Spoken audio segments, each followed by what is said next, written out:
Mais nous méritons cela.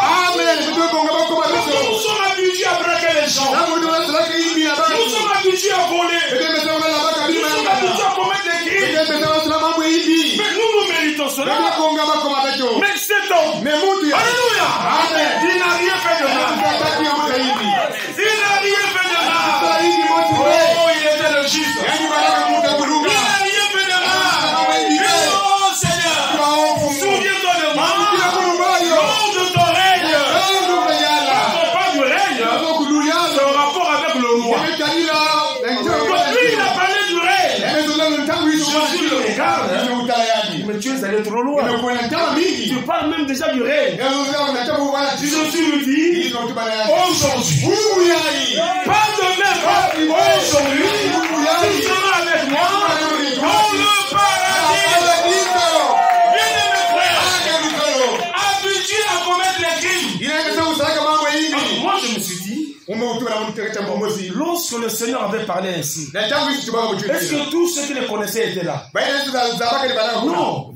Certains pouvaient continuer à dire, oh, c'est bien assassin, avec quoi dans l'enfer, et tout et tout. Et c'était leur propos, hein. Mais lui, il a trouvé grâce aux yeux du Seigneur.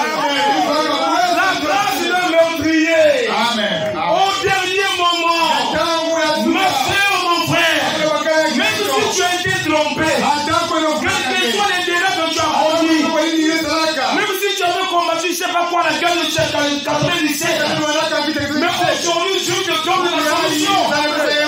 Accepte la solution que tu as donnée et tes péchés ne seront pardonnés.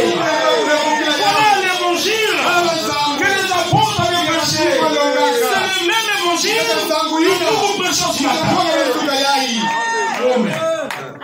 Merci Seigneur. Romains chapitre 1. Il est écrit.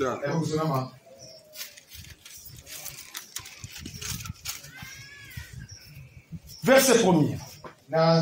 Paul, serviteur de Jésus, appelé à être apôtre, mis à part, pour annoncer l'évangile.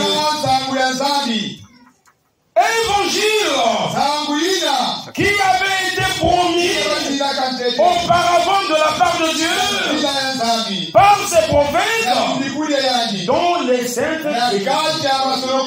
Vous voyez ça?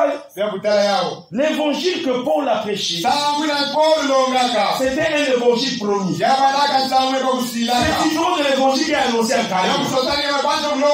C'était un évangile promis qui était enfoui dans les écrits des prophètes.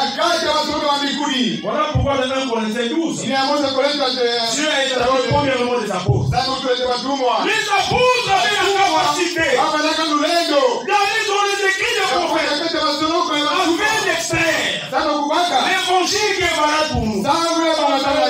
Donc l'évangile que Paul a prêché, c'est un évangile promis. L'évangile que Élie a prêché, que Enoch a prêché, que Moïse a prêché, Yéhia a prêché, Papa a prêché, le Seigneur prêche, moi je prêche. C'est un évangile promis. C'est pas comme ailleurs. Venez, vous aurez des visas. Venez, vous allez voyager. Venez, vous êtes là. Ça, c'est la mission, ça. Donc, le Seigneur de gloire, est venu dans ce monde-là, vous avez les visas. Visa, c'est quoi? C'est quoi? Amen. Si tu veux voyager, va à l'océan du Nord. Voyageons à Transeboni. Si tu veux avoir le visa, va à l'ambassade. Mais si tu veux aller au ciel, viens écouter la parole. Amen. La parole t'amènera au ciel. Donc l'évangile que nous prêchons, c'est un évangile promis. Et cet évangile concerne le Fils de Dieu. C'est vraiment merveilleux. Cet évangile concerne le Fils de Dieu. Écoutez bien.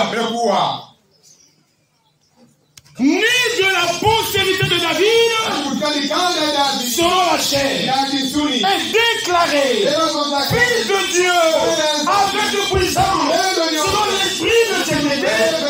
par sa résurrection dans les morts, Jésus-Christ notre Seigneur. Voilà l'évangile.